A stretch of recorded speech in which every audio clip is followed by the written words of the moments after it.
Morning, class. Today we're going to discuss macroeconomics. We're going to look primarily at the business cycle. So, what is meant? What is the business cycle? The type of fluctuation found in the aggregated economic activity of a nation consists of expansion occurring about the same time in many economic activities. Then, phases of a business cycle. These are the primary four phases that we use when we look at the business cycles. There's expansion, peak, contraction, and recovery. These are generally the four that you need to know at this stage. Then here's an example of how the economic cycle works. So when there's an expansion, that's where economic activity is at its peak. Interests are low in terms of loans, meaning that more people are able to afford to take up a loan. Then when it's at its peak, it means the economy has come to a stall. There's no growth, there's no decline in it. Immediately when contraction happens, contractions are mainly influenced by, you'll see later on in the slide, they are primarily focused on external factors that hamper the economy or businesses. External factors, especially if you look at South Africa today, that will be load shedding. Companies are experiencing contraction because of external factors of Eskom. Right.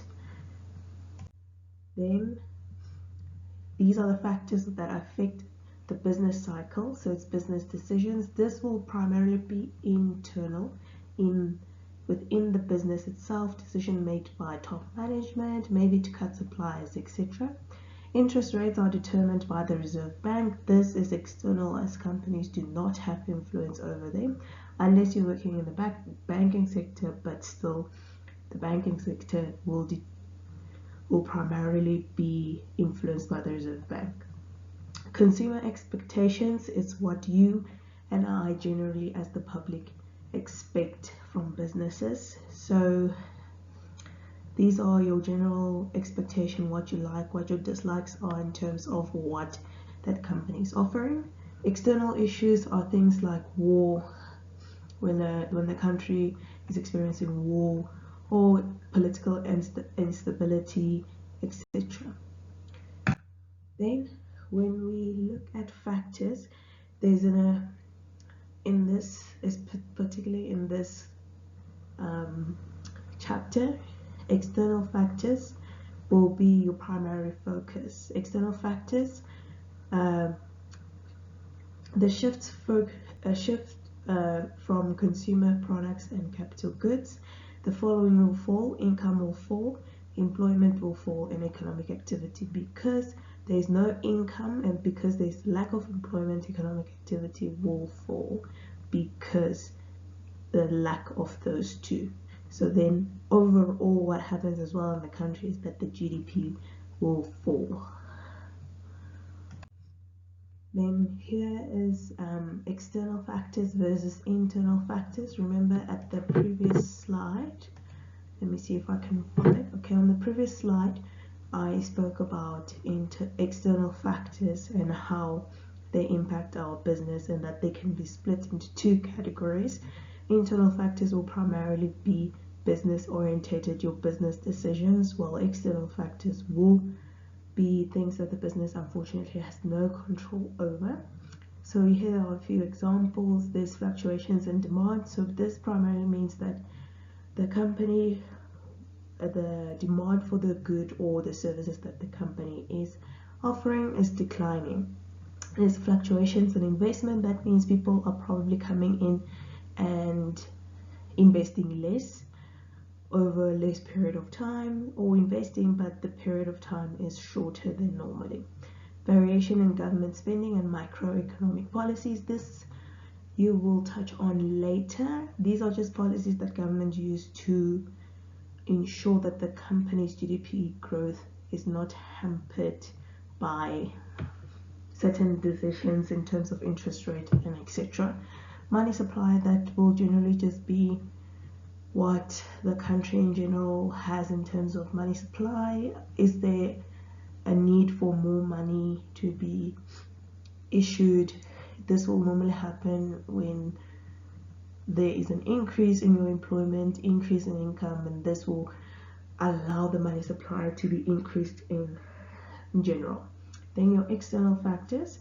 These are things that you generally do not have control over. Natural factors. Natural factors will be your earthquakes, your natural disasters. Technological shocks are technologically, society is moving with the times, so sometimes there will be technological discoveries that the business needs to adapt to. Then there's post-war reconstruction. This speaks for itself, and wars also speaks for itself.